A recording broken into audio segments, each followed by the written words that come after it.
Hello there, and a very warm welcome to Chazingdra Chaz, the show where we take a stroll through the life stories of people in the Pokémon community, discovering the 6 Pokémon on their dream team along the way. I'm Charlie Merriman, Merri by name, Merri by nature, otherwise known as Chazingdra, a host and commentator for the Pokémon Video Game Championship Series, and a content creator, and this week as every week, I very much hope my guest and I can make your day merry, because I have the pleasure of being joined by Diana MEJIA. Diana, how are you doing? I am doing amazing. I'm so excited to be here. It's my first podcast ever, so nobody make fun of me.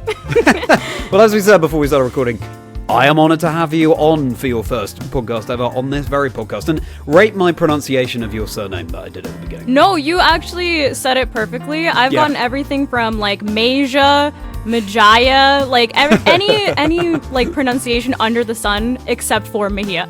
Okay, great. Well, good. We're off to a good start then. Fantastic. Now, for anyone who's not so familiar with you, Diana, can you give a brief introduction to yourself?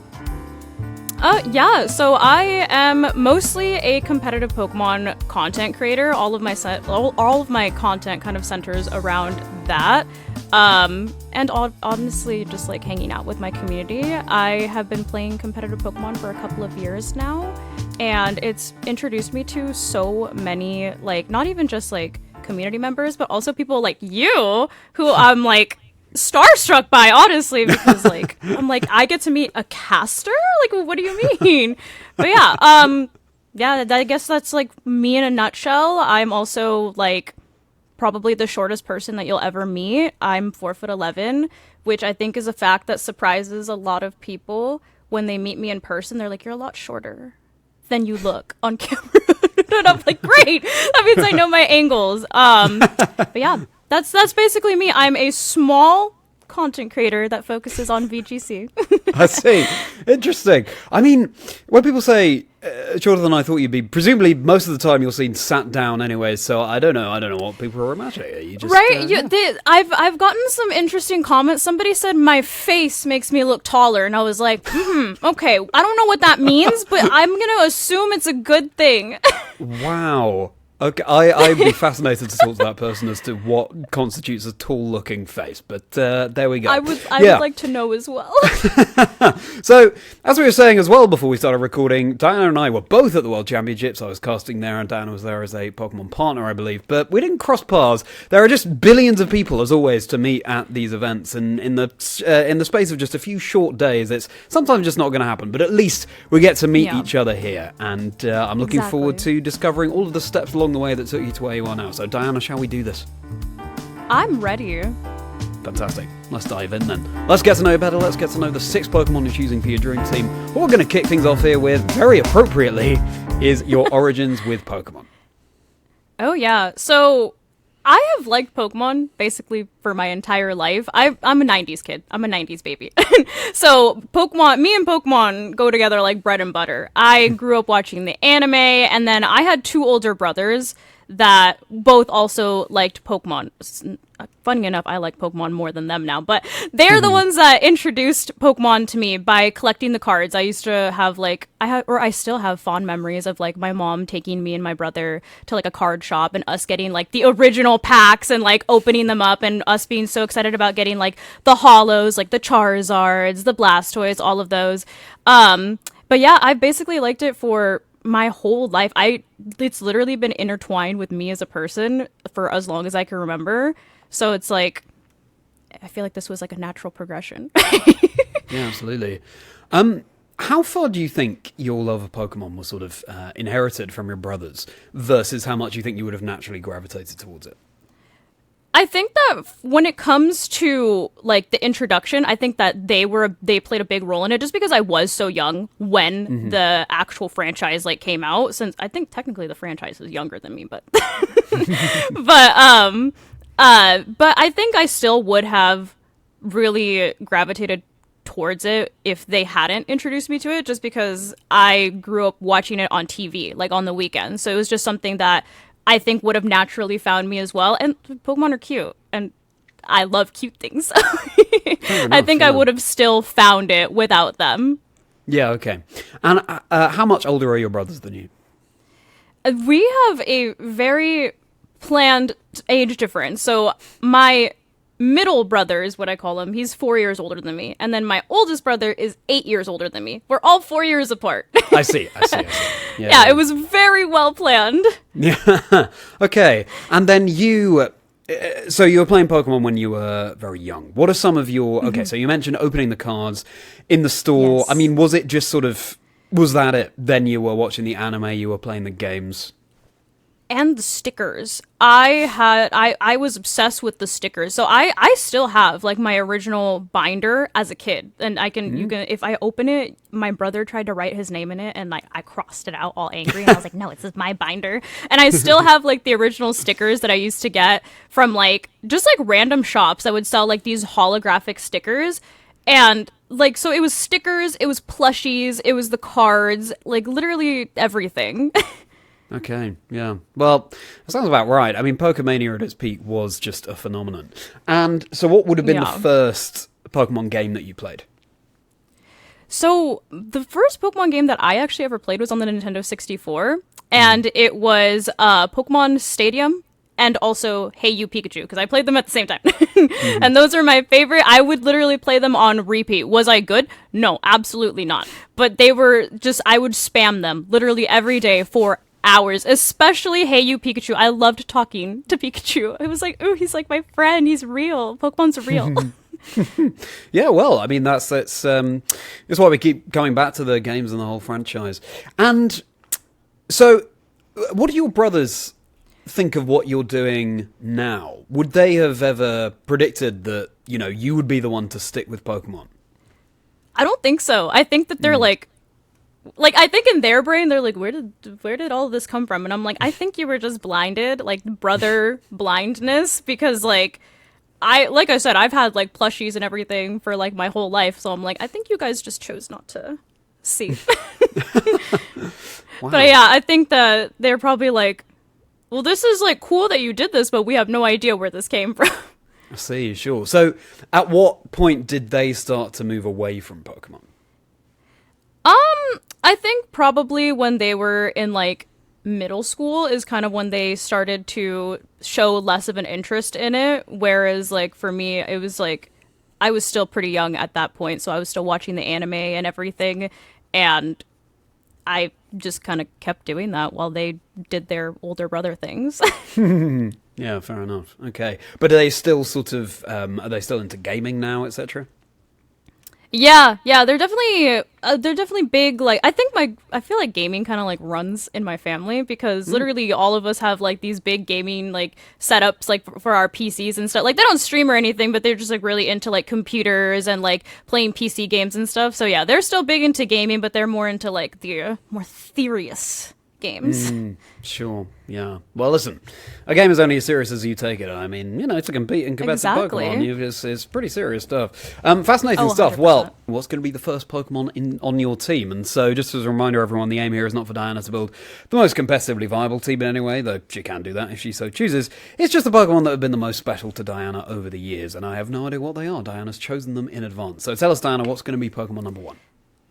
I feel like this is also very on brand for me because for the longest time I was like I only use Pokemon that I think are cute, pretty, or cool looking girl. But no surprise to anyone, I'm sure, that has been watching me over the years. Number 1 has to be Espeon. It's my all-time favorite Pokemon. It has been since I was a kid, and I don't think that's ever going to change. Espeon. I love Espeon. Espeon, because in Generation 2, Espeon and Umbreon were introduced. Out of those two, Espeon was my favorite. It might be my favorite EV evolution, but why for you is that the case? Funny enough, I think it's just because I really like cats as a kid, and Espeon is very cat-like. And also, she was, I in my brain, she's a cute little purple kitty. But yeah, but I was like, okay, she's purple, and she's a kitty, so I like her. And like, that's just kind of how like the love for her started. I just thought she was a really pretty Pokemon, and I like pretty Pokemon. Yeah. And is purple your favorite color? Surprisingly, it's not. My favorite color is actually like a seafoam green, but there was no seafoam green Pokemon. I mean, I guess Totodile is kind of seafoam green, but he wasn't my favorite of the starters. Sure. I guess it's less. By seafoam green, you mean sort of like a turquoise? Yeah, exactly. Yeah, okay, sure. So it's less Seafoam green, but Espeon's shiny is green, so there is that. It is green. I guess. It is green. It's not my favorite shiny. I wish that the green was a little more subtle, but Sure. maybe part of it had something to do with me liking her. Understandable. Yeah, well, sometimes, it's as simple as that, and just purple, you like cats, put them together, and it's just going to be your favourite Pokemon for the rest of exactly. time. Have you ever tried to make Espeon work competitively? Oh, absolutely. Every chance that I get. I like any chance that I get to put her on a team, especially right now because we are in Regulation H for competitive Pokemon, which means that we can't use any legendary Pokemon and we can't use any Paradox Pokemon. So, like, the power levels of the Pokemon are a little bit lower, and I'm like, wait, she can actually do something here. So you will absolutely catch me putting her on a Psy-Spam team with Choice Specs and Terra Psychic.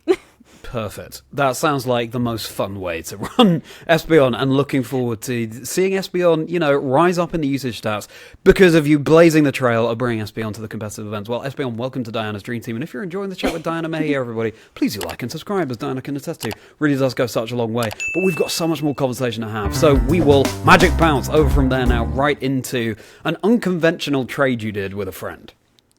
Oh yes. So one of my favorite stories from when I was a kid is in the 3rd grade. I had a friend who also really liked Pokemon, and she had these really cool Pokemon plushies. I remember going to her house and I was like, oh my god. And she had like the gigantic Pikachu plushie, and I was like, I want that. Where did you get that? And so I was like, do you want to trade? Like, literally, like, instead of, like, trading Pokemon, we were trading, like, IRL, but I was trying to get a Pokemon from her. But, and she was like, oh, sure, like, I'll trade you one of my plushies. And I was like, can I get the giant Pikachu? And she's like, no, not the giant Pikachu. And I was like, okay. Well, but what about that little Raichu? And she was like, oh, the sitting one? And I was like, yeah. And I was like, I'll give you 3 of plastic poppers. And the only way that I can explain these plastic poppers is I grew up doing sports. And in pizza shops, like after you had like some kind of like soccer game, whatever, like you would usually go to like a pizza shop and they have these little quarter machines, and you would put a quarter in and you would turn the little knob and like a little plastic container would come out and it had like a little like cheap toy in it. And I loved these little plastic poppers. They were literal circles and you pushed them in and they just popped back up. So basically like the most like mundane little piece of plastic that you could think of. But I was like, I will trade you 3 of those for that Raichu plushie. And those were all the rage. It was like, I feel like there was like a silly band craze at one point, but like when I was young, it was those little poppers. And she was like, oh, for sure. So I think I got the better end of the deal because I ended up getting a plushie that I kept from the 3rd grade, even took to college with me. It sits on my bed. And like you'll see it in the background of like my college like pictures and stuff. And I'm like, that plushie has been with me literally like my entire life at this point. So I would say I made a pretty good trade. Wow, yeah. And I'm sure your friend would be delighted to see just how much that plushie has been loved. Do you have the Raichu plushie to hand now or not? I do. Here we go. He's a little dusty, but yeah, here he is. He's been with me. You can see he's a little faded. His ears are not as colored anymore, but he has been with me basically my entire life, along with, I'm sure you can kind of see him peeking out over there in the background. There's a very lumpy looking Charizard, and I actually got him at a garage sale with my dad. So I've had that Charizard and this Raichu basically for as long as I can remember. Now, very serious question here. Presumably this Raichu has a name. Honestly, I never named him, but really, I think the reason that I'm so attached to Raichu is because of the anime. I was always so upset that against Lieutenant Surge they made Raichu the bad guy because I thought that Raichu was cuter than Pikachu. Not that I don't like Pikachu. Pikachu's adorable. I wanted the giant Pikachu plushie, right? But personally, I've always been a Raichu girl. And so I was like, that's so unfair. They made Raichu the bad guy and they made him slow. And I really liked the way that he said his name in the anime. So Raichu was, I want to say, if I'm not picking like an evolution, Raichu is probably my favorite Gen 1 Pokemon. Interesting. Okay. What a very special Raichu. I'm also picturing, clearly you wanted the massive Pikachu plushie. I'm picturing you sort of trying to nick that from your friend and just trying to race down the street carrying this huge Pikachu plushie. It was probably like the same size as like the entire back of my chair. Like it was like massive. Like imagine like the Squishmallows that they have now. Yeah. Like it was probably that same size. And I was over here trying to trade her like little pieces of plastic for it. Like I can see why she didn't want to give me the giant Pikachu. I wonder how many of those plastic pot figurines would have taken, like 20 maybe at least, I don't know. But anyway, that question we will leave to Play the Philosophers. But sports that you were doing growing up, that's really interesting. So what sports did you play? Oh, I played soccer from when I was 4 to when I was 18. So just a typical soccer girl. I was a midfielder, so I did a lot of running. And then throughout like high school and stuff and middle school, I also did like track. I did dance. I was also a cheerleader. I did every sport that you could imagine. I had a lot of energy as a kid. Very good. Yeah. And also, as someone from the UK, I love to hear soccer being mentioned, or as we call it over here, football. But I know that football means something different. That's what they call football in Spanish too. So there we go. That's what I grew up hearing in my household as a Latina.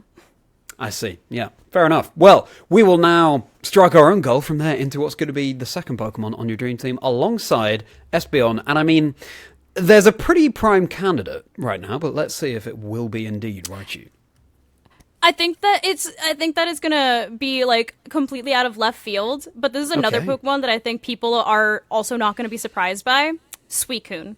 Suicune has been my favorite. Clearly, I like a lot of like older Pokemon, but Suicune has been my favorite legendary. Because I do separate mythicals and legendaries. Because I know somebody's gonna come in and be like, "I thought you liked Mew. Mew's my favorite mythical."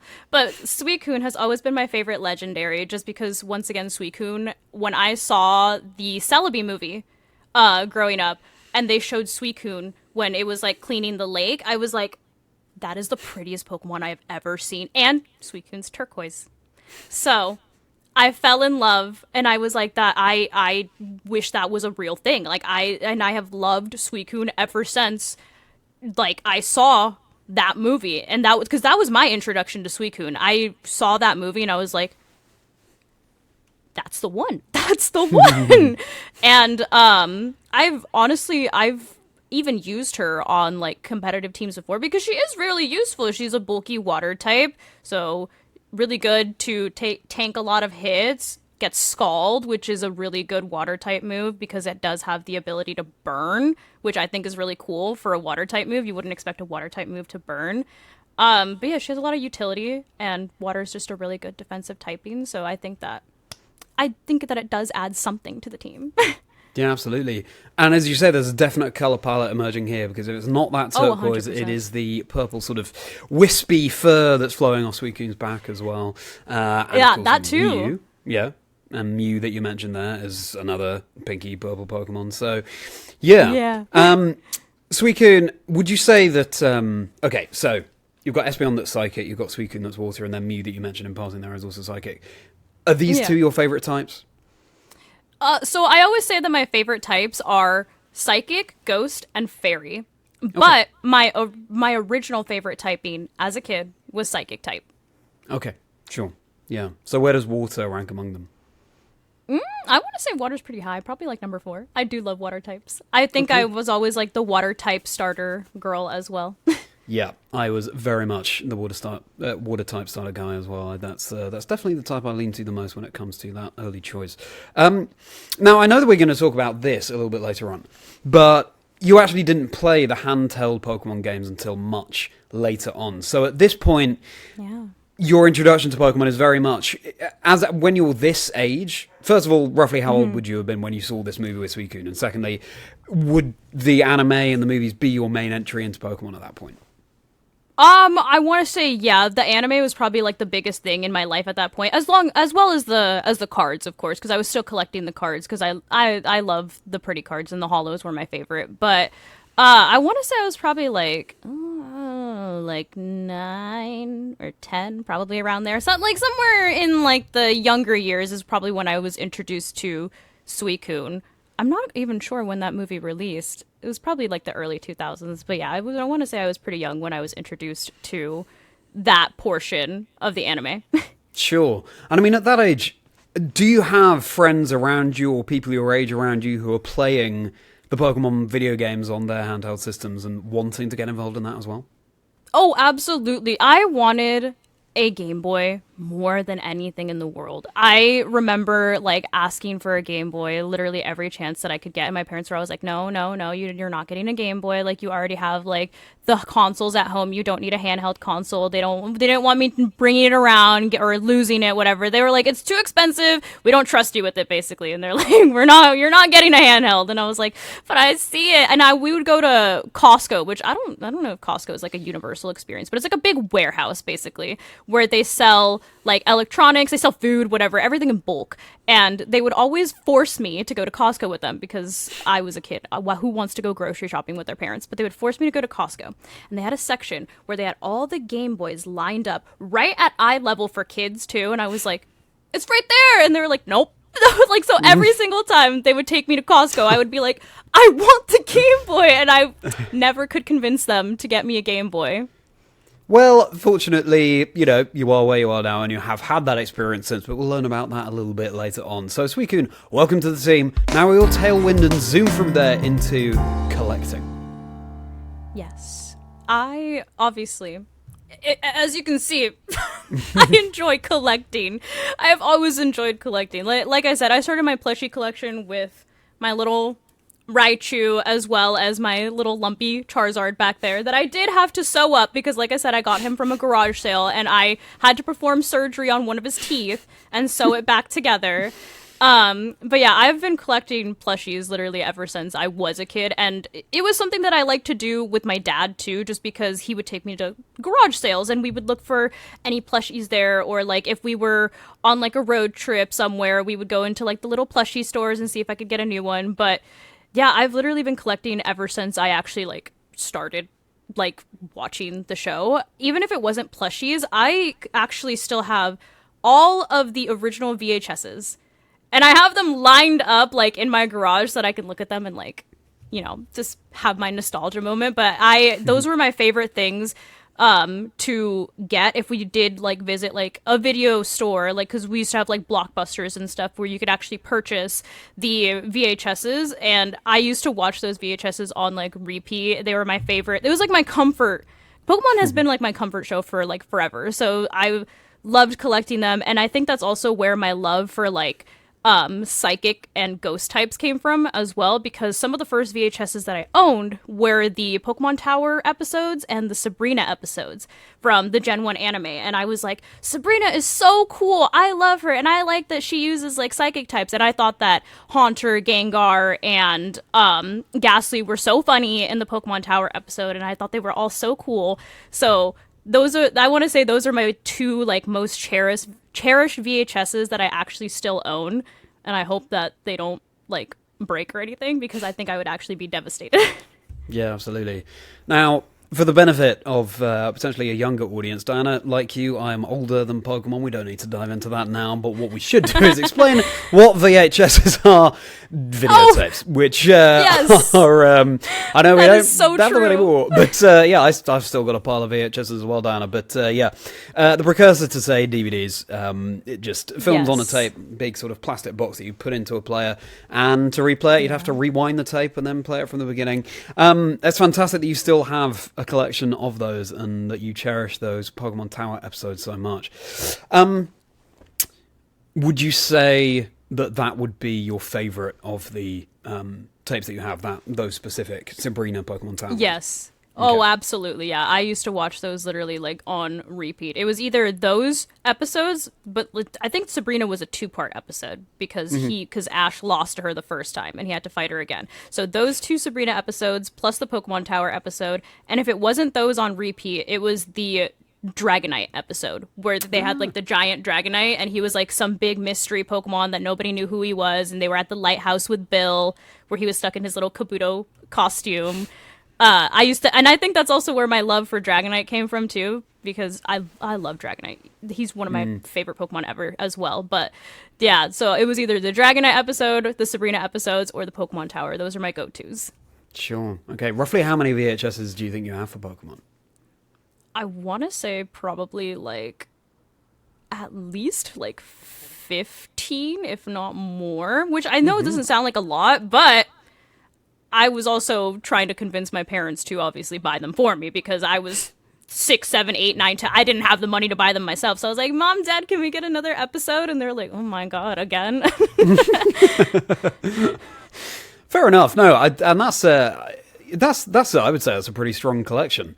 I wonder what collections of Pokemon VHS tape there are out there, but no, you're very proud of that. And what would you say? Obviously, we've met your Raichu. You've mentioned your Charizard plushie. Mm-hmm. What is your favorite Pokemon plushie that you own? You know, I want to say it's my gigantic Alolan Vulpix, just because it's gigantic and adorable, and I love Vulpix, especially Alolan Vulpix. But yeah, I want to say it's this one, just because of how big it is. Yeah. Looks like a very cuddly one as well. And there are definitely elements of that colour scheme that's been emerging so strongly out of what you're talking about here with the slightly purple and turquoise elements in the eyes, at least. Yeah, exactly. Okay, really interesting. Has it been the case that you sort of... so you were collecting VHSs, you were collecting plushies. Has there always been sort of a desire in you to collect, no matter what it was? Like, if you wouldn't be able to continue to fill out your VHS collection, you'd be like, you'd divert that into the plushies and vice versa, and etc. Mm-hmm. I think so, yeah. Just because I think it started with the cards, obviously. Like I said, yeah. I have a very large vintage card collection. So like I think if it wasn't for the cards, then it would be the plushies. If it wasn't for the plushies, it would be the VHSs. And if it wasn't for the VHSs, it would probably be the stickers. Like, I think I just like have that kind of personality where I like to collect something that I like just because it makes me happy. Yeah, fair enough. What's the card you own that you're proudest of? It's a Raichu card. Okay. Which is so funny because everybody probably was like, oh, she probably likes her Holo Charizard that everybody wants, or like another one of the expensive cards. But like, I found a Holo Raichu on the floor at school. It was scratched up, beat up, and I was like, I'm the luckiest girl in the world. I love this card so much, and it's very heavily played, as the people that would rate cards would say, but it's my favorite card ever. Like I said, Raichu is probably my favorite Gen 1 Pokemon that's not like an evolution or like a legendary. So like, that's probably my most cherished card from when I was a kid. Okay. Well, yeah, fate telling you to continue collecting. And you said also in the notes you sent over to me before we recorded that you wouldn't ever consider selling any of the things that you've collected. No. I know that it's like a really big thing right now to like collect cards for like the value, as with like any like collection. I'm sure like there's obviously like some type of monetary value, but like I love all of my things so much that I don't think I could ever like actually part ways with them, especially my vintage cards, since I have had them since I was like a kid. So they're basically like my childhood memories. I can just like open a binder and like look at them. So yeah, I don't think like I would ever truly consider selling any of my like cards or anything, regardless of how much they could be worth. Like, or even like the new cards, because I do collect like the modern cards, but I just collect the art styles that I like. And that's how I am with the vintage cards too. Like, I don't collect them because I think that they're gonna be worth anything. I just collect the art styles that I like. So there's obviously like there's multiple art styles for like specific cards. And so like if I like one more than the other and it just so happens to be less of a monetary value, I don't care. As long as it's pretty, I'll keep it. And the same with the modern cards. I keep like all of like the full art cards, and like I even pulled some of like the more like chase cards from like sets like 151 with like the little Charizards, and people were like, oh my god, are you gonna get them graded? And I'm like, no, I just like to look at them. I just like the way that they look. I just think they're pretty. So yeah, I wouldn't say that I just collect because I like them. I don't collect them because I want to like make any money off of them. So much affection attached to it, and it's great to hear. Well, now it's time to learn what's going to be Pokemon number 3 on your dream team alongside Espeon and Suicune. Yes, I have my notes to make sure I don't miss anyone. Okay, this is probably another one that people are probably going to yell at me for, but they're also going to be like, we're not surprised. It's Spectrier. Not Calyrex, but Spectrier, because Spectrier is, once again, one of the prettiest Pokemon I have ever seen. when Sword and Shield, when they dropped the DLC and I saw that you could pick between either Glastrier or Spectrier, immediately I was like, the horse girl in me was like, I'm getting the purple one and it's a ghost. So we're getting that one. And I want to say that like Spectrier or Calyrex Shadow Rider, of course, because in the competitive scene, we had the regulations where you were able to use restricted Pokemon, which are like the higher power level Pokemon that normally you wouldn't see used in a competitive setting. And Calyrex Shadow Rider, which is when you put Calyrex, the rabbit, on top of Spectrier so that they're together, they're like a fusion Pokemon. Calyrex Shadow Rider was my main restricted Pokemon that I would use throughout the entire like formats, like all of the formats where you could use a restricted Pokemon, whether it was double restricted or just one restricted. And that Pokemon had literally gotten me through so many tough battles, and like I feel like I play well with it because I like Spectrier so much. And I know that that's like a very controversial Pokemon because people are like, oh my god, like Spectrier and or like Calyrex Shadow Rider is such a broken Pokemon, like it just snowballs or whatever. But I'm like, I love that Pokemon so much, and like I don't care how poorly people think like of me because I use a quote unquote like broken Pokemon. I don't think I could ever like play a team well that didn't use that Pokemon, at least in that format. There are plenty of fantastic trainers who use Calyrex Shadow Rider. I don't think there's any shame at all in using it. And yeah, just to unpack something you said there, the snowballing element. Calyrex Shadow Rider has an ability where once you claim a knockout, then it will get a boost to its offensive stats, and that will keep snowballing the more knockouts you claim there. Yes. That's fantastic, and I think there's a lot of wisdom in what you say about you think you perform well with Calyrex Shadow Rider because you like Spectre so much. You're going to have more fun playing with the Pokemon that you enjoy playing with, and that means you're going to keep coming back and wanting to make it work so much that I'm sure that helped pave the way for it as well. Oh, fantastic. absolutely. Okay. And so we've got Espeon, which is sort of cat-like, we've got Suicune, which is more dog-like, and now we've got Spectrio, which is horse-like. I mean, yes. Would you say that you have a passion for animals as well, and what's your favourite animal? Absolutely. Yeah. I always tell people that, like, I always wanted to live, like, on a farm, just, like, by myself with all the animals. Like, I love animals so much, and I always have. And I want to say my favorite animal, as a kid, obviously, it was cats. And then as I grew up, I think I have more of an affinity to dogs now. But funny enough, I have both. I own both a cat and a dog, so best of both worlds. But yeah, they're both my little children. So what kind of cat and dog are there, and what are their names? So my cat is just like a little black cat. I adopted her. She was literally, I like to call her Clearance Kitty because she was $15. And I got her from like a local pet store when I was in college. And they're like, well, she's about 8 or 9 months old, and we found her in a trash can. And I was like, she's coming home with me. And so her name is Kokomo. I call her Coco for short. So yes, that's my little, she's just like a little black kitty. I have no idea like what her breed actually is, but I like to call her my little year-round Halloween decoration. And then my dog was also adopted, and she is a German Shepherd Rottweiler mix. So I like to call her a Houndoom, even though Houndoom is more like a Doberman, but close enough. Yeah. And what's your dog's name, sorry? Oh, her name is Mia. Mia. Okay. Yeah. Very nice. Excellent. Yeah, I thought that there might be a love of animals mixed in there as well. Well, Spectra, welcome to the team. Yeah. Now we will gallop over from there into the time when you were covering up the nerdy side of yourself.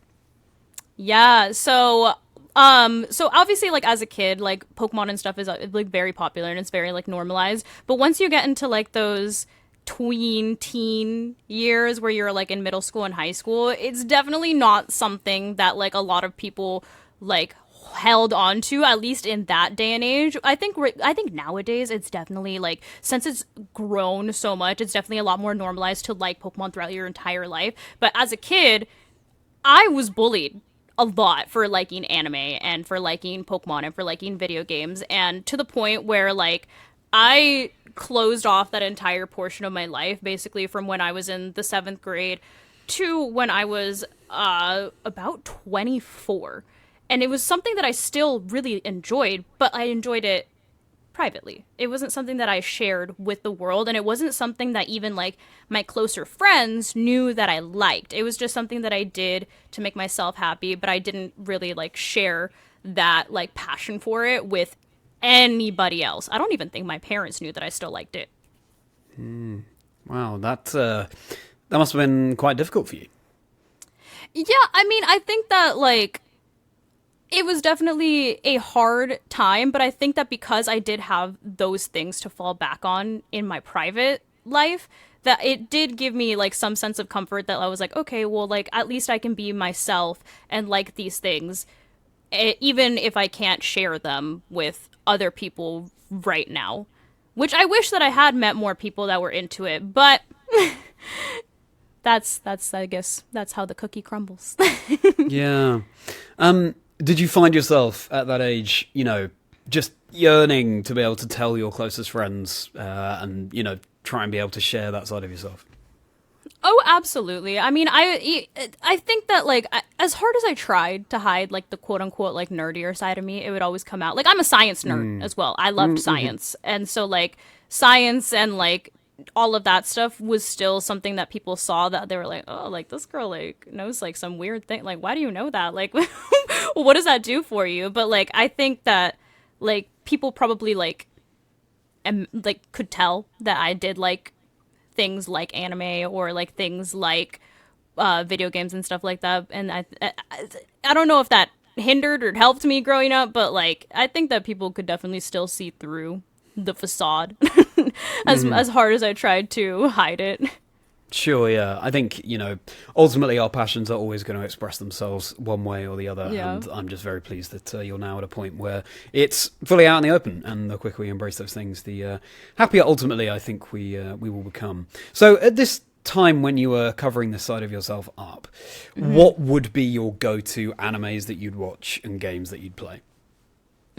I want to say, like, I was still watching the Pokemon anime, the Pokemon movies. I loved watching those. Other animes was basically just, like, whatever would come on, like, TV that wasn't on cable, because I didn't have cable growing up. So I would watch whatever came on, like, public television. So things like Dragon Ball Z would come on, or, like, Yu-Gi-Oh! Would come on, or what else? There was a couple of different animes. Oh, Sailor Moon, stuff like that. Like, I would watch all of that, like, just, like, whenever it would come on TV. So I think that those were probably like my go-tos at the time. And also just because since I didn't have like that connection with other people, I wasn't like able to learn about a lot of like more niche animes and stuff. So I would always just watch what was like popular at the time, which is obviously like I think how most people's experience with like anime. But I wish that I would have been able to watch more things. I think like Studio Ghibli is another one that I would also really like. Like I would watch like Princess Mononoke and things like that. And like my dad liked movies like that. So like it was something that we would also watch like together. That's good. I'm glad that you're at least able to share that side of yourself with your close family. And in terms of the video games that you'd be playing. I want to say that it was whatever my brothers would buy. So things like what would they play? They would play like other Nintendo games. Like we had the GameCube, so they would get things like the Mario soccer games, or I think there was like a game. What did I play? It was like a Fairly Odd Parents game that I would play as well on the GameCube. They would also play things like Kingdom Hearts, which I think was on the PS system, I believe. Yeah, Kingdom Hearts, stuff like that.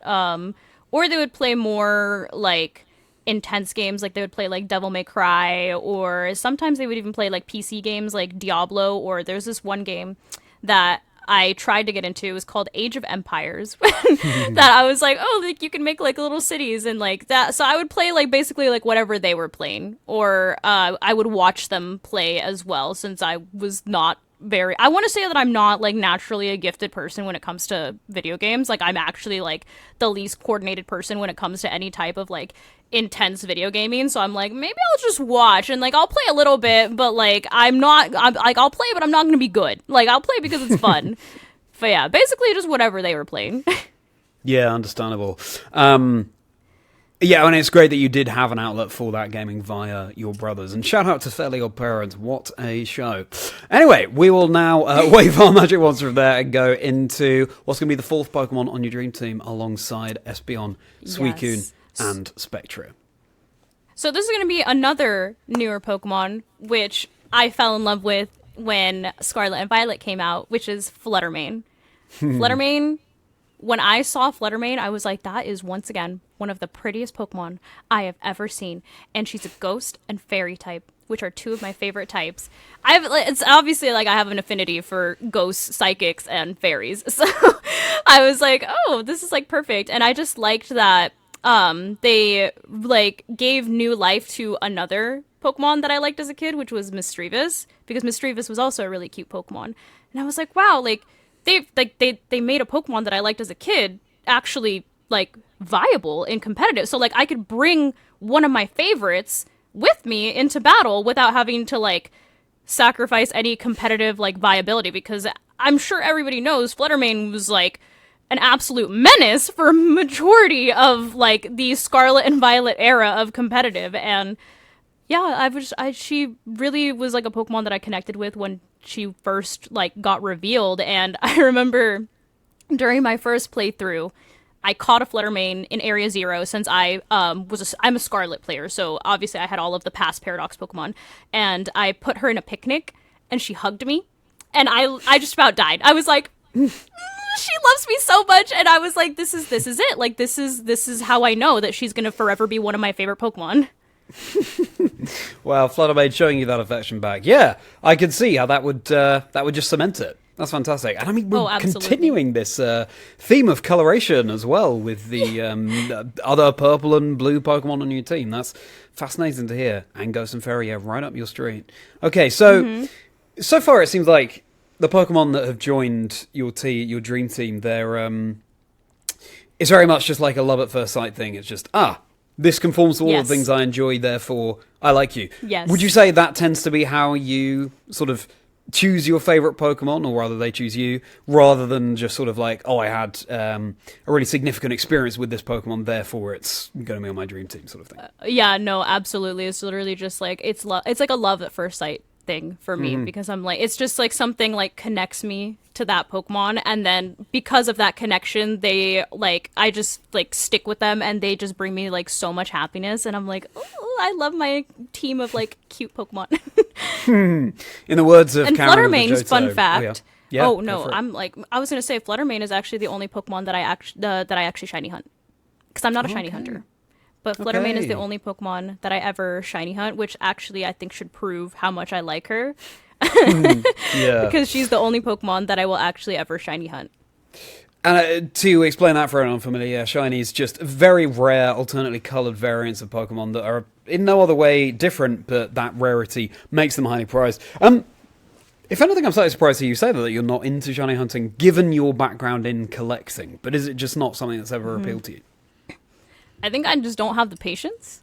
I think that it's just like it takes a long time. Like shiny hunting is hard, obviously, and like it's become a lot easier nowadays with things like sandwiches and like the sparkling power that we have in Scarlet and Violet. But I think it's just that it takes a lot of time and effort, and I think that I am somewhat of an impatient person, so I think I just don't have like the mental fortitude to actually like shiny hunt or like hatch eggs repeatedly until I like hatch a shiny. I've also been very bad at completing Pokedexes, so I have never gotten the shiny charm.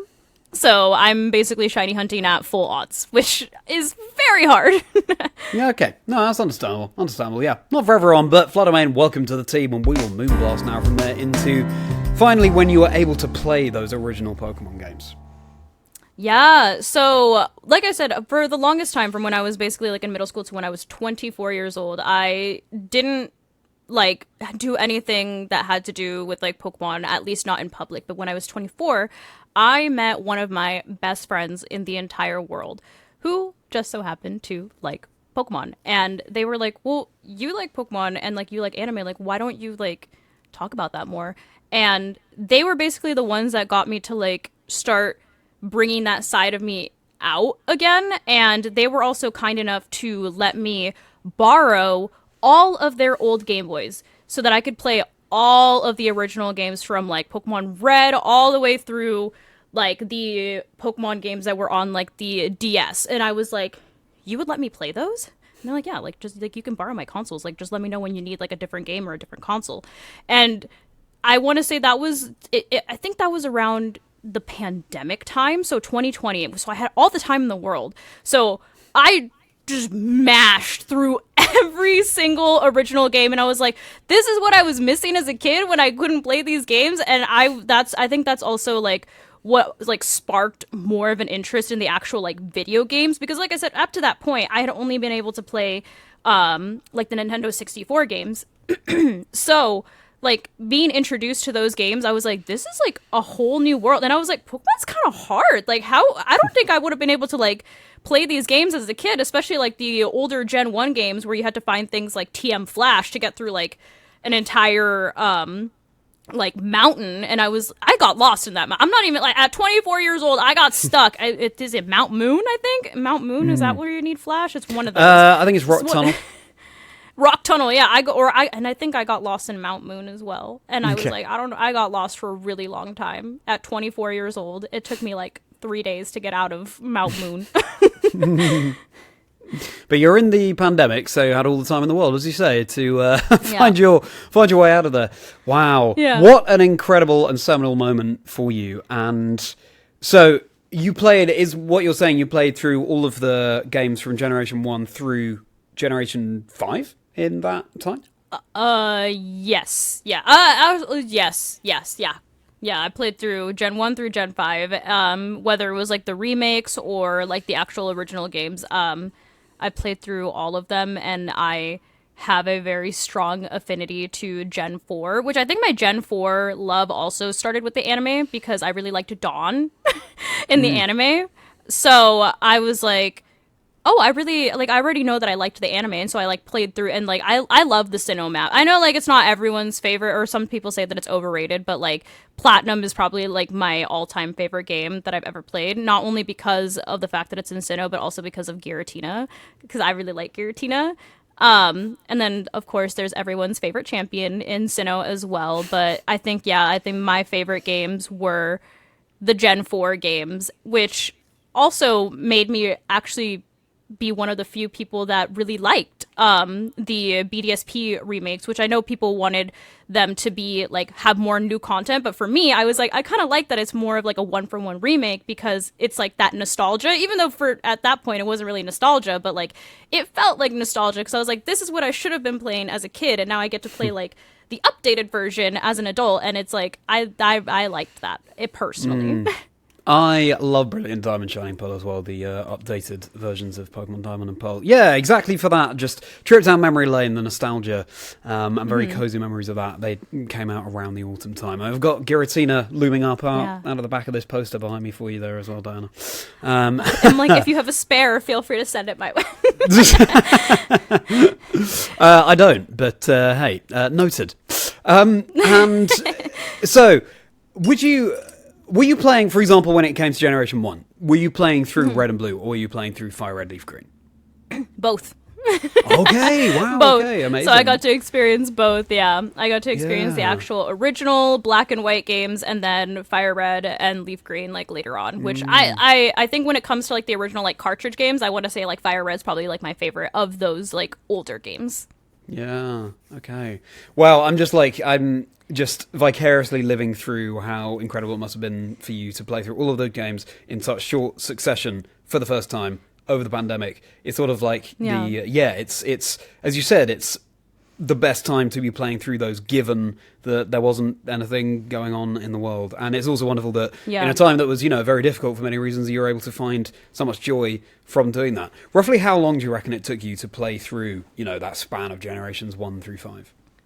I think it probably took me like basically like the entirety that we were like in lockdown. So I was like close to like a year, simply because like I said, I'm inherently not very good at video games, and I would get lost on the maps. So I was like, what way am I going? Like, where am I going? So it did take me a little bit longer than most people to actually like get through the games.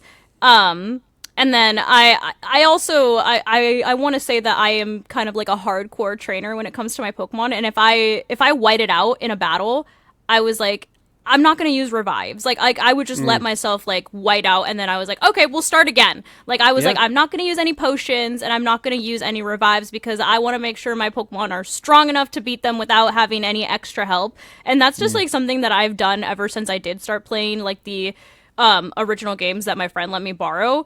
And they played like that too, so I think they kind of had like they planted the seed, and I was like, okay, like they were like, it's gonna make you better at the game if you just keep trying instead of like taking a shortcut, basically. And I was like, you know what, you're right, and I think that's also what started to like light the fire for like competitive Pokemon, because obviously in competitive Pokemon we can't use potions, we can't use revives, we can use berries as held items, but like we can't just bring a Pokemon back. I'm barring like revival blessing, of course, but we can't bring a Pokemon back to life if it has fainted. So I think that playing like that kind of did start to like spark an interest in actually playing competitive. Yeah. I mean, you know, we're talking a lot of games that you were sessioning during lockdown. So no, I'm glad it took you that long. It also meant that, as you were saying, you were, you know, really enjoying playing them rather than just racing through, and it's great that you're able to set those parameters for yourself to make it ultimately more rewarding and enjoyable. And my final question on this point is, what do you have a overriding best memory from that time of playing through the games? What is one moment of playing through those games that really sticks with you? One moment that really sticks with me, I want to say, is probably when I like finally beat the Gen 1 games, because like the original Gen 1 games, because those are hard. Like even like I feel like even like the remakes were a little bit easier to get through, but like the original like black and white games for red and blue were actually really hard. And I want to say like actually like finally getting to that end screen, and I was like, yeah, I finally like played through like to its entirety, and I did it by myself, and I did it like on my own terms, like I said, the way that I liked to battle. And I was like, yeah, I finally did that. I mean, other than that, the only like memory that super sticks out is the Milotic, I think, it was Ruby, Pokemon Ruby, that was in the middle of a marsh that came out of nowhere. It was a random trainer in the marsh, and the Milotic took out my entire team, and I was like, what do you mean? Like a random trainer took out my whole team? And for that reason, I think that memory also sticks out, because I was like, how did this random trainer literally beat my whole team? And I was like, my Pokemon are like supposed to be pretty over leveled. Like, what do you mean? Like, what happened? How did I lose here? So it's either that, so it's like two ends of the spectrum. It's either like a great victory or a great loss. Okay, final quick follow-up questions at that point, actually. Do you remember the Pokemon on your team when you beat Generation 1 for the first time? Oh, that is an excellent question. I don't think I remember the exact team, but I do know that I picked, who did I pick as my starter? I think I picked Venusaur as my starter, or Bulbasaur. So I think I had to go through the entire game with Bulbasaur and then eventually Venusaur. So I remember that he was my starter, but I don't remember who else I had on the team, which is so tragic. I have the memory of like a P, so. Yeah, I don't think a P would have a very long memory. That's a good analogy. But also, I'm sure it will come back to you. It's probably the first time I've thought about it in a while. But anyway, fantastic. Well, now it's time to learn what's going to be Pokemon number 5 on your dream team alongside Espeon, Suicune, Spectria, and Fluttermane. Yes. Which, funny enough, Milotic. That's going to be the next Pokemon on the team is Milotic. Milotic is another Pokemon that has been my favorite since I first saw it, and I first saw it in that marsh. And I thought, once again, that is the prettiest Pokemon that I have ever seen in my entire life. And I will say that I do have a more, like, a preference for shiny Milotic, just because I like the blue. So, okay, sure. The blue. So you're going to be adding the shiny Milotic to your team here? Yes, correct. Yeah, great. Okay. I was going to say, Milotic, the original color of Milotic is a slight deviation from the colors we've got going on so far. But yeah, the No, but we gotta almost do powdery shiny. blue. Yeah, exactly. The powdery blue of the shiny Milotic is really suitable here. And another water type as well alongside Suicune, so we've got a definite preference in terms of types here. But Milotic, for all the reasons you just said, welcome to Diana's Dream Team. And before we round out this Dream Team, Diana, it's now time to talk about a momentous 2019 that you had right up to the present. Yes. So in 2019, that was the first time that I was ever actually to get my very own handheld console. And it was the Nintendo Switch Lite, which I still have. And I will keep forever because, like I said, this is my very first... It's a little dusty because I don't use her anymore, but it's my very first handheld console that I ever could call my own, because obviously up until that point I was using all of my friends' old consoles, so I didn't have any of those. So this was the first console that I purchased for myself, and my very first Pokemon game that was ever mine, at least video game, besides the Nintendo 64 games, because I actually count those as my brother's. My very first Pokemon game that was mine and mine alone was Pokemon Sword and Shield.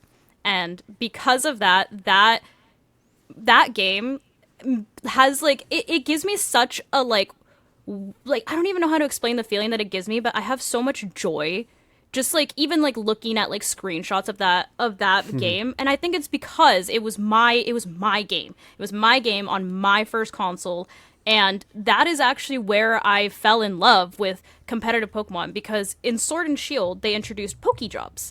And Pokejobs were a way that you could EV train your Pokemon, which EV training is when you obviously put stat points into a specific stat. So you train your Pokemon to be really good at, say, being really fast or being really strong in physical attack or anything like that. You could basically put your EVs into whatever, which for people that don't know what EV stands for, it's effort values, which you get naturally also by just fighting Pokemon in the wild. But if you wanted to have specific EVs, Pokejobs could help you. So because of that, I was like, I can train my Pokemon to do specific things, and I can make them really strong against other Pokemon.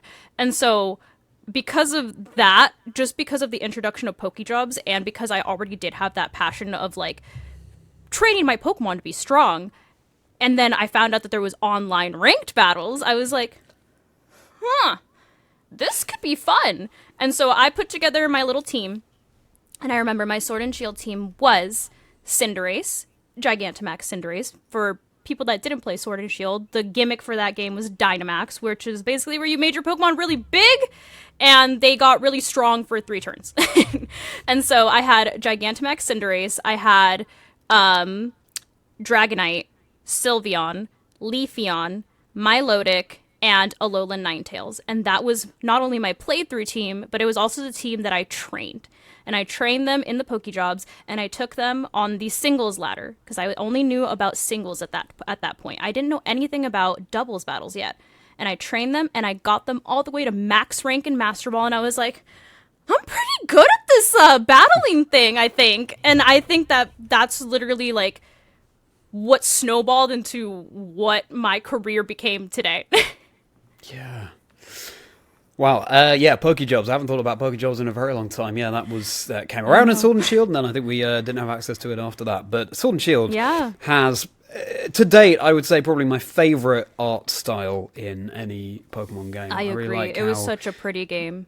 Yeah, I like how it lent into the more cartoonish almost side of things. And you said, did you have Sword or Shield? I had Pokemon Shield, so I'm a Zamazenta girl. But I did prefer Zacian, because Zacian is blue. Sure, fair enough. But I also liked Zamazenta because Zamazenta is magenta. So I had a slight preference for Zacian, but I thought that Zamazenta was also very pretty. Yeah, I had Shield as well. I'm a big Zamazenta fan. Yeah, incredible moment for you. And I guess this is your discovery of the singles ranked ladder. Raises a question about, have you always been a very competitive person? I think so. I think that it's kind of just growing up doing sports, especially soccer. I played club soccer. So soccer was my main sport. It was the sport that I was good at and that I pushed myself to do better on. And obviously like move up the ranks, become a starter player or whatever. And so I think because of that competitive nature that I already had, I was like, I like winning. I want to keep winning. Winning feels good. And it makes total sense as to why Cinderace was on that playthrough team of Pokemon Shield as well. Yeah, yes, it was very fitting. Soccer or football playing rabbit there. Okay, so that was those were your adventures on the singles competitive ladder. But then where at what point do you discover VGC, which is of course played in a double format, so 2 of your Pokemon out against your opponent's 2 Pokemon?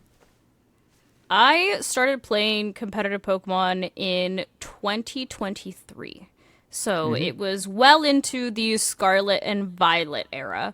And mostly because I always like to tease my chat about this, and I always say that you guys bullied me into playing VGC because I was a singles player, and they were always like, Diana, why don't you play doubles? Like, doubles is so cool. Like, you would like doubles. Like, doubles is so much more fun. It's more competitive. It's like what they use in official tournaments. And I was like, I could do doubles battles. Like, I was like, yeah, I could do that. That's fine. I was like, I'm already so good at singles battles. And I remember I tried to make my own doubles team. And it was so bad. It was such a bad team. It was so bad because obviously singles and doubles are completely different. And I remember like I would play against I play against my viewers a lot, and I was used to not to pat myself on the back. I was used to winning, but I started playing doubles, and I was losing like every single game, and I was like, oh my god, like why am I bad? Like what do you mean? Like this is so hard. And like I said, I didn't know anything about doubles battles until Scarlet and Violet, and like I know like people are like, oh, like what PokeTubers like did you watch or whatever like that got you into doubles battles? And I was like, I didn't know anybody. Like I like people are like not even like Wolf Glick or anything, and I was like, no, I didn't know who he was until I want to say like Scarlet and Violet came out. I was like, I didn't know that there was like celebrities in the Pokemon world. Like, what do you mean? And they were like, so like you don't know anything about like doubles? I was like, no, like I'm literally just out here like winging it. And I think after that I was started like actually like looking up like people like Cybertron or people like Wolf or people like other like competitive players, and I was like, oh my god, like there's like math that goes into this. Like there's like so much that like you need to think about and like strategizing. And I remember one of my memories of when I first started playing competitive, I what I saw from all the PokeTubers I was looking up, I was like, they double protect a lot. Like that must be like OP. Like that must be like the way to win is like double protecting. I remember like one of the first like doubles battles that I did, I was like, I'm gonna double protect because it's gonna get me the win. Why did I think that? I don't know, because protecting basically does nothing. It just prevents damage for one turn. And I thought that was like the most OP thing in the world to do, and I didn't know why they did that. Obviously, like now I know, like they're like, oh, it's like now obviously like people double protect because they want to scout out what their opponent is going to do. It's like a good way to like kind of slow down the game and see what your opponent is doing. But when I first started, I was like, yeah, I'm just gonna click it all the time for no reason. Literally, even if it's not like optimal to do it, I was like, yeah, double protect. That's the key to winning. But yeah, that was where my knowledge of competitive Pokemon started, is me thinking that double protect was gonna somehow magically lead me to a win. Yeah. Well, listen, we all start somewhere, and Wolf and Cybertron, both people I've had on my show, yeah, as you say, very well-renowned competitive players and content creators in their own right. And that now segues into me asking you about your own content creation. So at what point did you start to make Pokemon content? Yeah, so I think I started streaming Pokemon. I guess it kind of starts before then. So I guess it kind of goes back to, I want to say like 2021. I had my TikTok, and I didn't talk in any of my videos, and I just cosplayed. And I did cosplays for a bunch of different animes or a bunch of different like TV shows, whatever. And one day, I think it was a Dawn cosplay. I did a Dawn cosplay because, like I said, Dawn had always been my favorite. And I was like, oh my god, like people like these cosplays. People like the nerdy stuff, which was, I was like I can share this with people online. And this was obviously when TikTok was newer, since it was still like 2021. It was still a pretty new app, so it was really easy to like get that traction still. And so I did the Dawn cosplay, and I think like I only had like 1,000 or 2,000 followers at that point, like very small following. And the Dawn cosplay got like over 1,000 views at that time, which for me was crazy because I was used to getting like 200 views on like any said video, and I was like, oh my god. And so I made another Dawn cosplay, and it also did really well. And I was like, well, what if I do Cynthia? Because obviously, like I said, I like Gen 4 is my favorite. I was like, well, let me do a Cynthia cosplay. And then Cynthia did even better, and I did another one for her, and then I just kept kind of going, and I was like, so people really like Pokemon as much as me. And so I kept doing that. And then eventually, when I started playing, like, more, like, competitively, I would, like, make funny videos about, like, me playing, like, on the in-game ladder. And then it kind of, like, grew from there. So I grew more of, like, a Pokemon-centered audience. And then in 2022 is when I finally decided to start streaming, because I was like, okay, well, if people like my short form content, maybe they'll watch me play the games, and like they can actually like enjoy the older games with me, because I really like the retro games. So I was like, okay, I'm gonna start by streaming the retro games. And I remember my first stream was horrible. It was so bad. I was streaming on a Mac, so first of all, which is already a struggle because Macs are so hard to stream on. I was in my garage and I couldn't figure out anything about streaming, but people watched. Like, they came from my short form content and they watched, and I think I had like maybe 20 viewers, which I think I'm very lucky in that respect, that I never had to do the whole like streaming to nobody thing. I had people come over from like my short form content to watch like me stream Pokemon games, and they're like, this is so cool that you play Pokemon, I love that like you're actually like sharing this, like and they kind of shared the same sentiments as me, because back then they were like, people don't really like care for Pokemon anymore, or they like make fun of you for liking Pokemon, especially when you're like older. And I was like, no, like I love Pokemon, like you, like I want to create a space where like we can all like hang out and like be safe. And so I think that because I was able to find like that community of people that like also really like Pokemon just for like the love of it, not even because they wanted to play competitively, just because they liked it, I was able to like foster that community that's like a safe place for people that do have like similar interests to feel like they're not going to be like judged by anybody. So that was in 2022 is when I started streaming, and then from there it just kind of obviously grew into what it is now, which, and like I said, my viewers bullied me into learning how to play competitively. And then my content became more competitive oriented after that point, and it's like I'm kind of bringing them along with me on my competitive journey, because like I said, they've saw me ever since I thought that Double Protect was going to get me a win somehow, to the point that I'm at currently. Fascinating story. And I guess, I mean, you know, as all my guests, any given segment of the podcast, we could just talk about that for an entire episode. So I'll try and limit my questions here. But of course, the cosplay side of things came into that as well. When did you start doing that? I think I just started doing it in like around the same time, like 2021, because I want to say that my Pokemon stuff kind of picked up within a few months of me really focusing on the cosplay stuff. So I think my first cosplay was like a Naruto cosplay, and it wasn't even like a full-blown cosplay. I just kind of, for anybody that has watched Naruto, I did a Sasuke curse mark makeup look, which is like these little marks that he gets on his face. And I did like a transit, because transitions were really big on TikTok back then. So I like covered the camera with my hand, and like then like the makeup was on me in like the next shot, and then that's kind of where it started. And then I was like, oh, like okay, I guess I can take this like a step further. And then that's how I kind of like, that was like the entryway to me actually like going into like, you know, like making like a full blown cosplay, getting like the wigs, getting the contacts, and all of that. Wow. Fascinating. Okay.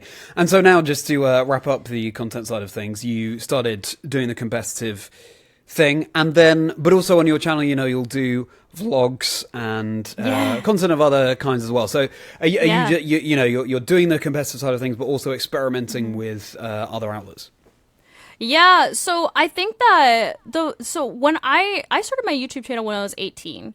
And I wanted to be like a lifestyle girly, because that was like the big thing to do back in 2018. And I would vlog back then, and it was something that I really enjoyed doing. I've always felt very comfortable like talking to the camera. I think it's because I grew up as a theater kid, so I've always been like comfortable just like speaking to nobody, basically. Like, because obviously when you're acting, a lot of times you're acting like by yourself, or you're acting to like a camera. And so I really enjoyed like bringing people along with me, because it was like I was talking to my friends. And so I kind of reintroduced that, because I did take a break from like doing like the lifestyle stuff, obviously, to the point where then I switched all of the content to Pokemon. But I started bringing people to like the regionals with me. So it does still kind of tie into like the competitive side of things. And I was like, oh, like come with me to my first regional ever, or come with me to a local, or it's my first time at Worlds, or it's my first time at EUIC, NAIC, whatever. Like that way I can bring people along with me and I feels like I'm bringing friends with me to these events, and that way they can also experience those events themselves if they're not able to actually like make the trip out to EUIC or NAIC or wherever, since a lot of the events are obviously very spread out across like the states or even like overseas. And I really liked that aspect. It feels a lot more personal, because as much as I do enjoy making the competitive content, it's obviously the competitive content is very much like teacher mode, where it's like very proper and like, this is the math that you do for this, and this is what this ability does, or this is what you want this Pokemon to do, etc. Whereas like when it comes to the vlogs, I think it ties into why people watch me live streaming, since it shows more of my actual personality and not just like the prim and proper YouTube personality. Sure. Okay. Well, it's fascinating to hear as well there that you were a theatre kid. I'm an actor outside of Pokemon myself. So what you as well as the sports growing up, you were also doing acting? Yes, correct. Yeah, I had been doing acting since I was like 5. I used to take like classes, and then I got into like the theater stuff, the musical theater stuff, and then drama throughout high school. Yeah. Very interesting. But that wasn't something that you wanted to pursue professionally? It definitely was. I just think that is a very hard field to break into to do like professionally. So I think it just really never like panned out, just because I didn't have the resources or the connections to actually like pursue it professionally as much as I would love to. Like obviously like I would still very much like to get into like anything like voice acting or even casting. That's also a thing that I've also expressed like a lot of interest in as well. Just because it is something that I've always like wanted to do. Like I said, I've always been very comfortable in front of the camera, and like it's just something that I was always drawn to even as a kid. I think I just liked being in the spotlight. Yeah, fair enough. So if you weren't doing what you do now, what do you think you would be doing, and had you been doing any other jobs on the run up to doing what you do now? I've had so many jobs. I've had more jobs than most people could imagine. I've been everything from I worked at a grocery store. I worked at a like nutrition supplement kind of place where you could get like protein and like stuff like that for like working out. I worked as a hostess. I worked as a server. I worked as a server trainer, a hostess trainer. I worked in mortgages. I worked in tech sales, like literally anything. Like I worked so many jobs, and I think that if I wasn't doing this, I think I would still find a way to do something where I don't have to have a boss.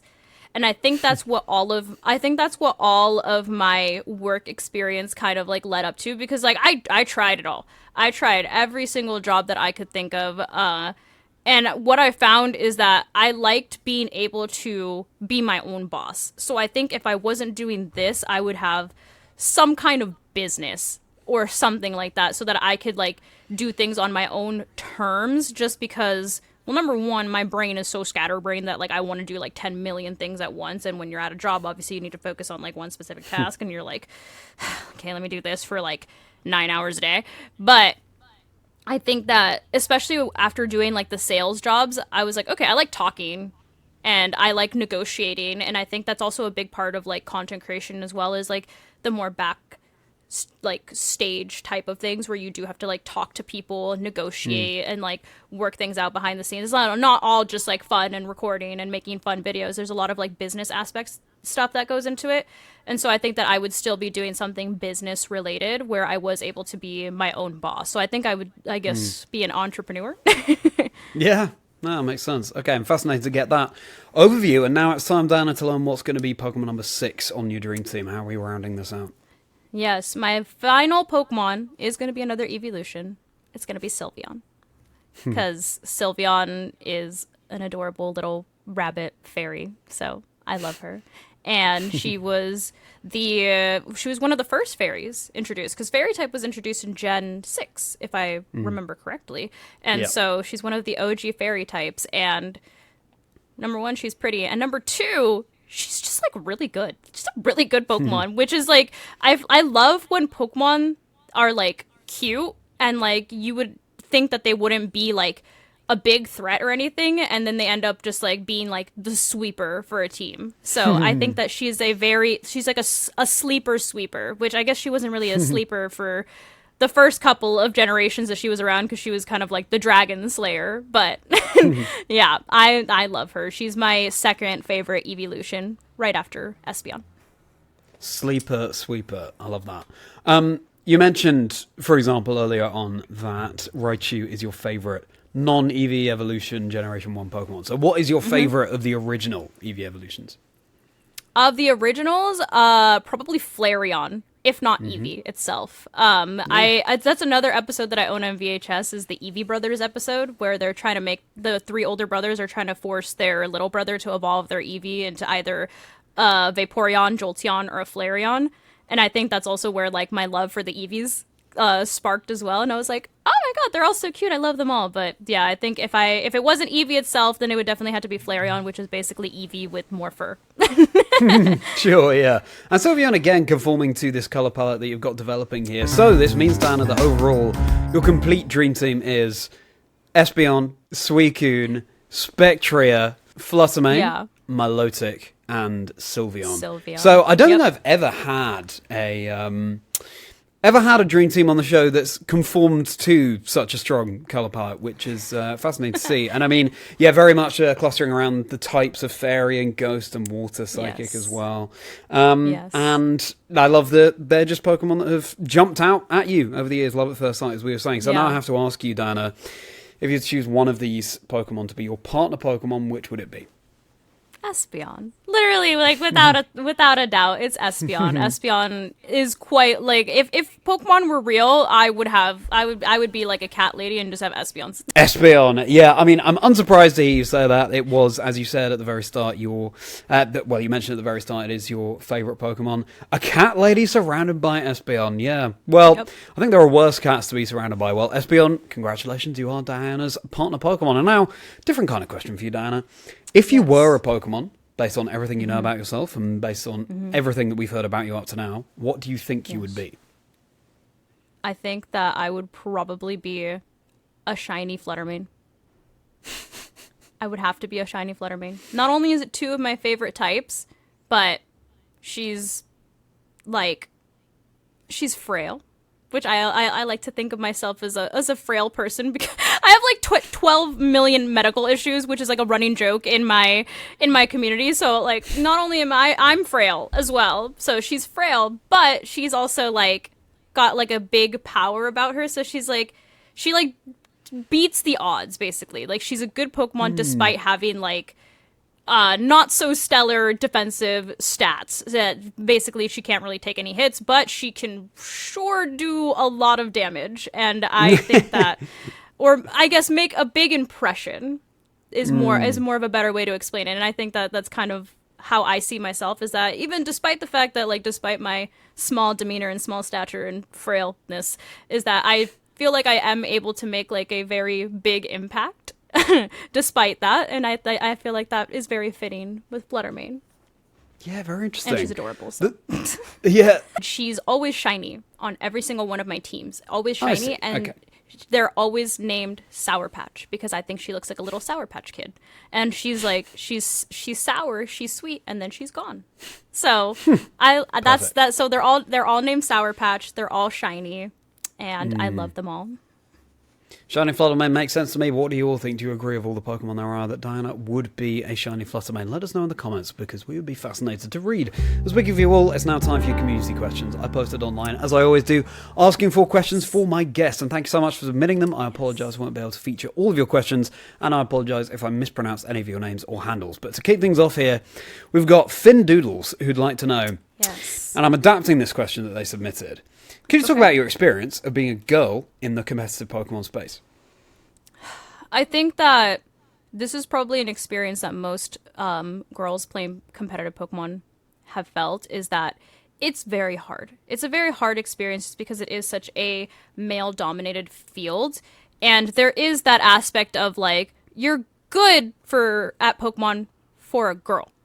And it's like, what do you mean? And I think that because of that specific kind of stereotype that like, oh, boys are better at Pokemon than girls, I think that because of that, that has also kind of like fueled my drive to not just be the girl that plays Pokemon, but be the best at Pokemon. Not just for a girl, but be the best. Is I want to be up there with the big names, which some people might say is a reach. I've only been playing competitive Pokemon for 2 years. I'm very green in the grand scheme of things, since a lot of people have been playing since 2016 or whatever.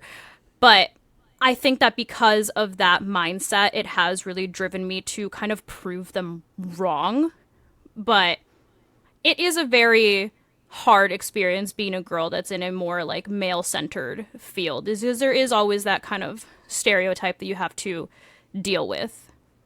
I really hope that we can, you know, together as a community, just rewrite that script of, yeah, whether, no matter what gender you are, that has no bearing on how good you are or should be at Pokemon. And you're so right, it is a male-dominated space, but thank you for being someone who is flying the flag for people who aren't male to be in this space and thrive and keep raising the bar. What do you think? How would you like to encourage girls and anyone who isn't male to get involved in competitive Pokemon? I think that literally just by like me taking up space in this field, that I hope that I can inspire more people to actually like show their passions, which I think that is something that a lot of like female or non-male presenting followers have actually expressed in my live stream, is that they're like, oh, I'm so happy that you've created this space where like I can feel like I can actually show that I am passionate about this. And I think that that's always been my main goal, is I do want to inspire people to, despite like what other people might think or what other people might say, is actually show their passions for this and actually like take that leap into getting into something that might be a little bit scary, because competitive Pokemon, even without looking at all of the stigmas, is obviously like a big leap to get into, since it is so different than just like playing the game casually. But I think that just by taking up space, I hope that I can inspire more people to actually join and not be afraid to express their interest in a more competitive side of Pokemon. It's a very loud minority, and it's only behind a screen, because behind a screen you don't have any type of like you don't have to take accountability because you're anonymous. But in person, I think overall the community is very welcoming, and I think that's also something that people should like take into mind when they are wanting to join this space, especially if you tell people like, oh, it's my first regional. I still remember my first regional, and I told my opponent, I was like, this is my first regional, and they're like, don't be nervous, like you're gonna do great, like even if like you like if you don't do as well as you're like think you're gonna do, like please like keep coming back. Like and that's why I did come back, is that I felt so welcomed in the community. Like nobody made fun of me because I lost. Nobody made fun of me because I went like 3-6 or whatever. Nobody cared. They just said, we're glad that you're here. I hope you had fun. It was nice meeting you.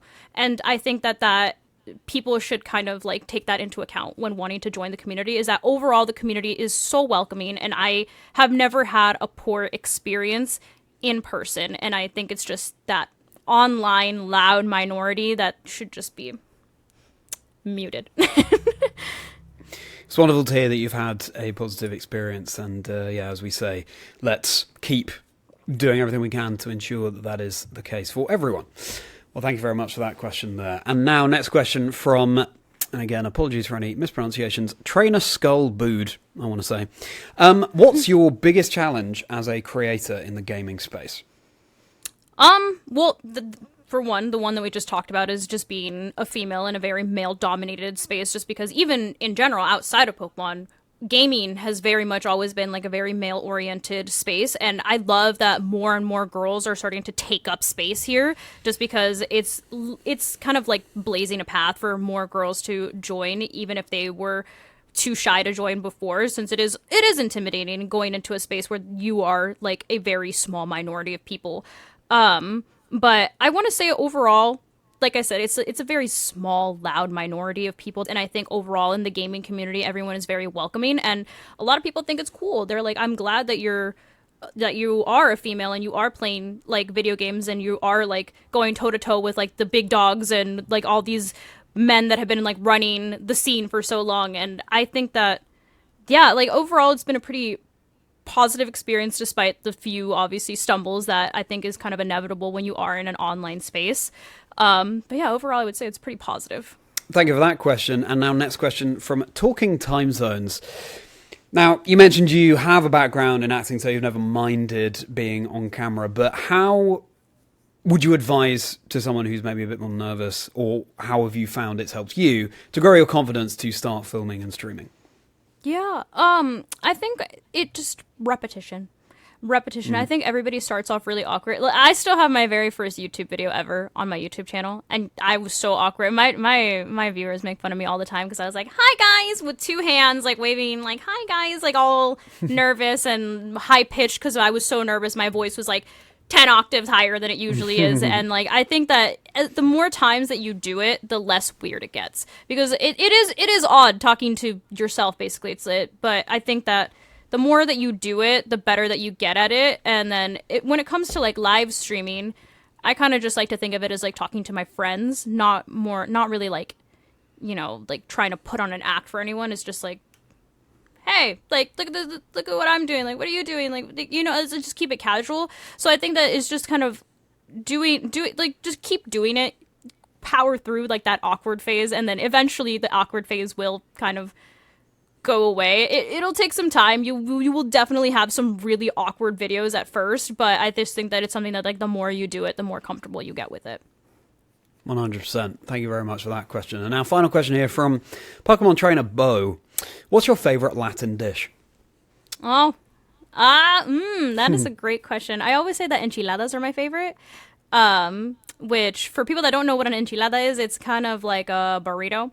And it has like your choice of meat, cheese. Sometimes it can have vegetables. It can be like veggie. I usually do like a chicken one, so chicken with cheese, and then it has the best way I can describe it is a sauce, but it's more of like a salsa that you put on top of it, and then you top it with like cheese that gets all melty, and then it has like you could put like a little bit of sour cream on top if you want, a little bit of like shredded lettuce. It just kind of depends. Like whatever, every restaurant garnishes it differently, but the base of it is like the burrito with the sauce on top, with the cheese on top, with the cheese and meat inside. And that's probably like my go-to if I like want something that's like comforting. Yeah, absolutely. Well, making me a little bit hungry now, but absolutely delicious. Fantastic. Well, thank you for all of your questions there. And if you'd like to submit a question for a future guest on Chazingdra Chats, then I'm at Chazingdra across all socials, X, Blue Sky, Instagram, TikTok, and of course YouTube. That's where I post the call outs for questions for my guests. I would love to hear what you'd love to hear. All right then, Diana, so we've heard a lot about you up to now, but what's next for you? Honestly, I think that I just want to, at least for this year, I do want to really focus on actually improving on my craft, not only within like the creation space, but also within the competitive space. I think currently my short-term goal is to make day 2 at a regional, something that I haven't done yet. And then also I have been dabbling in TCG. So that's something that I would also like to explore more. But yeah, I think that that's what the future's kind of looking like for me, is kind of focusing, honing in on my competitive side, and then also kind of dabbling in a different competitive scene. The trading card game indeed. Well, it's great to hear that, what's next for you is just a continuation of what you're doing right now. And we wish you all the very best with that. And now, final question for you, Dana. Looking back from now as Pokemon content creator and streamer, all the way back to the young Diana playing the games with her older brothers and would never be able to get that Game Boy until much later on, what advice would you give to that younger you?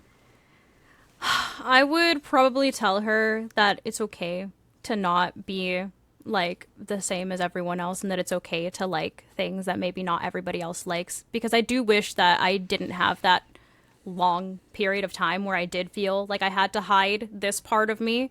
So I would say that would probably be my biggest piece of advice, is to, it's okay to show who you really are to the world, even if it's not what most people would expect. Absolutely, and words that we could all learn a huge amount from. That's fantastic to hear. And actually, I do have another follow-up question here, which is that, ever since you were very young, you loved Pokemon. And now, for example, this year you attended the World Championships in an official capacity as a Pokemon partner. I mean, how does it feel now to have been on that massive journey? I mean, it must just be it must feel beyond belief for you. Yeah. I cried when I got that email where they were like, "Would you like to be a Pokemon partner?" I was like, "Is that real? Is that a real email?" Because like little me would think I'm the coolest person on the planet right now, and like just to see that I feel like at this point, like for me, I made it. Like I get to do what I love, and like share that with everyone, and my love and passion for this space has connected me with like a franchise that has literally been with me since I was like 4 or 5, which is such a surreal feeling. It's like this is like it's an unreal feeling, like being able to connect with Pokemon, knowing that they have been such a huge part of my life, and seeing that they like recognize that I put in the work to be here, and that I deserve to take up space in this like community. And it was such a crazy moment. But yeah, I definitely cried. Yeah. Well, no, it makes total sense. As you say, it's the culmination of so much hard work and so much passion. As you say, it's, again, the only way is up from here, and the chat will not end there, because shortly we'll be getting into Diana MEJIA's Rapidash round, 15 or so minutes of bonus questions that Diana has not prepared for, and as with all my guests, there's so much more I want to take a deeper dive into. I want to hear Diana's advice to aspiring YouTubers and creators, and everything that Diana does, thoughts on the upcoming, at this time of recording, Pokemon game, Pokemon Legends ZA, hidden talents and fun facts about Diana, and plenty more besides. If you would like to spend a little bit more time with me and Diana, then you can become a YouTube channel member that gets you 4 bonus videos per month, as well as plenty more perks. You can click on join below to see what they are, or you can get the Rapidash rounds individually on my Patreon. Fundamentally, I really appreciate the fact that you've listened to or watched this episode in its entirety, but if you want to hear more from Diana, then that option is available to you. Again, links below. But Diana, for now, thank you so much again for joining me on the show. It's been fantastic just to hang out and get to know you much better, so thank you. Yeah, thank you so much for having me. Like I said, this is my first podcast ever. I'm so honored that I got to do this with you today, and that you've made me feel so comfortable being here as well. I'm very pleased to hear. Well, that's fantastic, Diana. It's been such a joy talking to you. And if people want to keep up with you online, where can they find you? Well, they can find me. All my handles are Princess Diana with no I, so PRNCESSDIANA. So if they just look that up on YouTube, Twitter, Twitch, Instagram, TikTok, everywhere, that'll be me. Make sure you're following on with Diana's content. And now time to do some YouTube encouragement from my side of things. If you enjoyed, everybody, once more, please do like and subscribe. It really does go such a long way. And drop a comment too, because Diana, as with all my guests, has given us so much food for thought. And more than 75 episodes of this podcast at this point, with a broad range of guests. Not just competitive, but shiny hunters, casual players, people in the trading card game, Pokemon Go, Pokemon Unite space as well. There's bound to be something for everyone. You can use the hashtag 6Pokemon1Lifestory to spread the word about the show. And then also my channel, I stream all sorts of challenges, including competitive, and there's more content besides. I'm currently working on my Europe International Championships video, where I was commentating back in February of 2025. Looking forward to getting that out within the next couple of months or so, giving the event from the caster's perspective and the kind of content that we haven't seen that I haven't seen before. So I hope you will all get a huge amount from that, and more content planned too. And I'm at Chazingdra across all socials, Discord community link below, email link below, and episodes of this podcast drop every Wednesday. Right then, Diana, so with that being said, it's now time to get into your Rapidash round. So if you're not joining us as a YouTube channel member or on Patreon for that, then it's goodbye from Diana. It's goodbye from me. See you next time on Chazingdra Chats, where there'll be another 6 Pokemon, 1 life story. So then, Diana, you say you're ready for these bonus questions. You want to dive in? Yeah, let's do it. What is your biggest piece of advice for anyone who wants to do what you do now, essentially? I would say the biggest piece of advice is to